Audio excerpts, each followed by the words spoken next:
Hello and welcome. Welcome back. Let's welcome in the management at Mindspace and talk about the real estate space. PAC Vinod Rohira, CEO at Mindspace Business Park REITs, is now with us. Sir, can you talk about the recovery as far as rental space for offices is concerned, especially in this quarter versus the previous 2 quarters?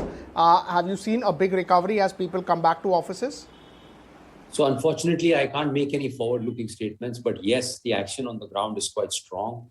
You are seeing the tentativity which you saw in the last few quarters prior going away really quickly, and customers are quite actively looking at new footprints for themselves when they come back in the next calendar year.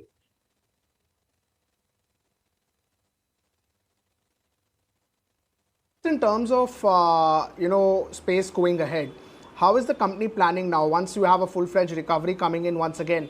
Are you investing more? Can you just talk to us about how is the company planning once people once again start to go back to office? So it's like this, when you're planning projects, you can't wait per quarter to decide what to do. You have to have a vision in place and you have to be clear on what you want to build. So we've been pretty clear on what we want to do, and we are embarked on that journey a few quarters ago actually. We have 1.8 odd million square feet, which is under construction, scheduled to complete by mid of next year, calendar year. And we are seeing already tremendous amount of traction on leasing on those assets. We have initiated construction of an additional 2.3 odd million between different markets to start work now because we want to bring in that speculative supply really quickly, seeing the demand trajectory. Over and above that, we have ROFO assets, which are under construction. A lot of those have already got pre-leased. Like the Hyderabad one, which is 1.85 odd million square feet, we've already pre-leased while it's under construction. So that can get infused into the REIT in the first half of next year. And additionally, the Chennai asset, ROFO assets are under construction where we're seeing trajectory of demand. So for us, cumulatively, we're looking at 6-7 million square feet play going forward from here for the next 12 to 18 months already.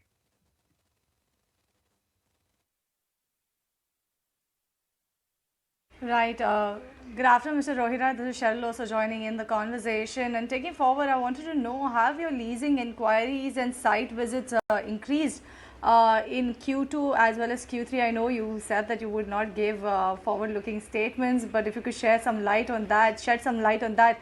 And also, if you could tell us where are the physical occupancy levels currently?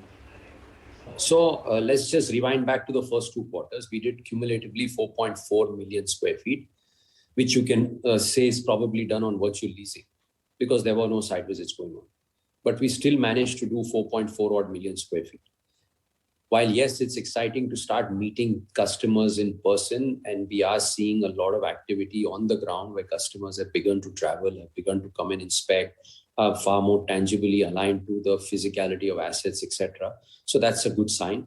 From an occupancy point of view, if I rewind back to 30th September, about 7% was the physical occupancy within our parks. Now it's about 14%. So it's doubled from what it was in just a month and a half. What is also about bringing people back on the desk. Rest of domestic India is 80-90% on the desk already. And you're already seeing customers asking for a 25 to a 30% footprint of physical occupancy in the coming quarters.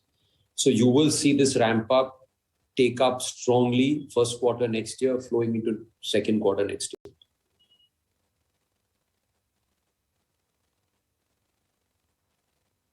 I wanted to talk to you about the sector. Two separate issues actually. One is to discuss that has the sector actually reached pre-COVID demand levels for workspace?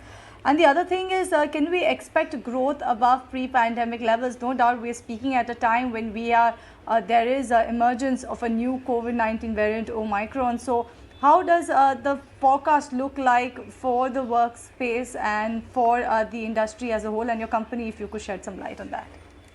So you need to kind of understand two things in perspective. Well, who's my consumer? 80 to 90% of commercial real estate that's getting built in these 6 cities is being consumed by tech companies. Most of these are GCCs, GICs, or third-party providers for services for technology. If you rewind back in the last 6 months, you've seen huge amount of revenue growth as well as employment growth for each of these occupiers, so-called prospective occupiers as well. So the minute you start looking at those numbers, you know that physical occupancies and growth is not far behind.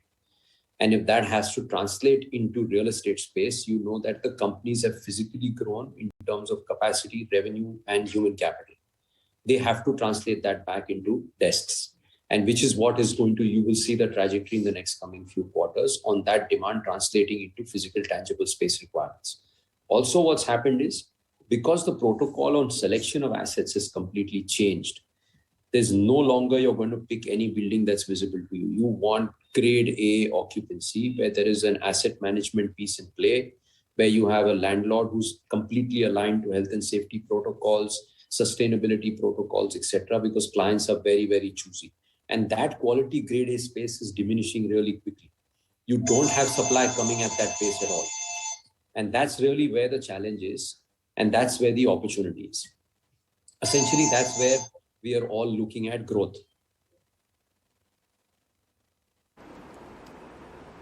Right, so I understood the point. Thanks so much for taking out time for us. Short on time, otherwise we would have liked to continue this discussion. That was the management at Mindspace Business talking about how things are shaping up in the post-COVID world.